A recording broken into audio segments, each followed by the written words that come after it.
കാഞ്ഞങ്ങാട് മാതോത്ത് ശ്രീ മഹാവിഷ്ണു ക്ഷേത്രത്തിലെ ബ്രഹ്മകലശ മഹോത്സവത്തിന് പ്രൗഢഗംഭീരമായ തുടക്കം. ആചാര്യ വരവേൽപ്പും വിളക്കുപൂജയും സഹസ്രനാമാർച്ചനയും ഉത്സവത്തിന്റെ ആദ്യ ദിവസത്തെ ധന്യമാക്കി. ദിസ് ന്യൂസ് സ്പോൺസർഡ് ബൈ ഉയർന്ന ഗുണനിലവാരം, തികഞ്ഞ വിശ്വസ്തത, ജനതാ പാൽ.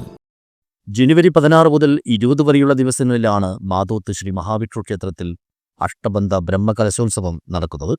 ക്ഷേത്രം തന്ത്രി മേക്കാട്ടില്ലത്ത് പത്മനാഭ പട്ടേലെയാണ് സൗത്ത് മുതൽ ക്ഷേത്രം വരെ താലപ്പൊലിയുടെയും മുത്തുക്കുടകളുടെയും വാദ്യഘോഷങ്ങളുടെയും അകമ്പടിയോടെ ആനയിച്ചെത്തിച്ചത്. ക്ഷേത്ര കവാടത്തിൽ വെച്ച് മേൽശാന്തി ഇടവന നാരായണൻ നമ്പൂതിരി പൂർണ്ണ കുംഭം നൽകി തന്ത്രിയെ സ്വീകരിച്ചു.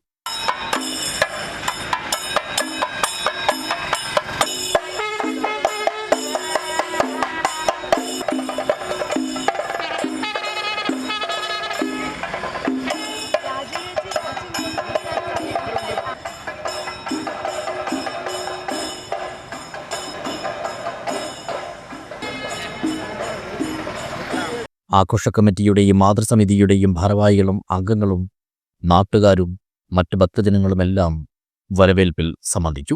തുടർന്നാണ് ക്ഷേത്രസന്നിധിയിൽ സർവൈശ്വര്യദായകമായ വിളക്കുപൂജയും മഹാവിഷ്ണുവിന്റെ സഹസ്രനാമാർച്ചനയും നടന്നത്.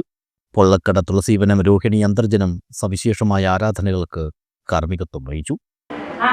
കഠോരമായ വാക്കുകൾ നമ്മളിൽ നിന്ന് ഒരിക്കലും പുറത്തു വരികയില്ല. ഒരു നോട്ടം കൊണ്ടോ ഒരു വാക്കുകൊണ്ടോ നമ്മുടെ ഒരു ചെറിയൊരു പ്രവൃത്തി കൊണ്ടെങ്കിലും മറ്റുള്ളവരെ വേദനിപ്പിക്കുന്നുണ്ടെങ്കിൽ തീർച്ചയായും നമ്മുടെ ഭക്തനല്ല. നമുക്ക് നമ്മുടെ സ്വയം ഒന്ന് പരിശോധിച്ച് നോക്കാൻ കഴിയും. അപ്പോൾ ഒരു നോട്ടം കൊണ്ടോ ഒരു വാക്കുകൊണ്ടോ നമ്മുടെ ഒരു പ്രവൃത്തി കൊണ്ടോ മറ്റുള്ളവരെ നമുക്ക് സേവിക്കാൻ കഴിയുന്നുണ്ടെങ്കിൽ, അവരെ സഹായിക്കാൻ കഴിയുന്നുണ്ടെങ്കിൽ, അവരെ പിടിച്ചുയർത്താൻ കഴിയുന്നുണ്ടെങ്കിൽ ഭഗവാൻ നമ്മുടെ ഉള്ളിലുണ്ട്. ഇത് തന്നെയാണ് ഭക്തിയുടെ അളവ്. അഞ്ജനാ ഉത്സവത്തോടനുബന്ധിച്ച് മഹാമൃത്യുഞ്ജയ ഹോമം, മഹാഗണപതി ഹോമം, സുപ്രധാനമായ മറ്റ് താന്ത്രിക കർമ്മങ്ങൾ എന്നിവ നടക്കും. ജനുവരി 19 രാവിലെ 8:35 മുതൽ 10:15 വരെയുള്ള ശുഭമുഹൂർത്തത്തിൽ അഷ്ടബന്ധ ലേപനക്രിയ നടത്തി ഭഗവത് ചൈതന്യം വർദ്ധിപ്പിക്കും. 17-18 ദിവസങ്ങളിൽ കലാസന്ധ്യയും നൃത്തോത്സവ പരിപാടികളും അരങ്ങേറും. 20 മഹാപൂജയും അന്നദാനവും നടക്കും. രാത്രി തിടമ്പ നൃത്തത്തോടെ ബ്രഹ്മകലശോത്സവത്തിന് സമാപനം കുറിക്കും.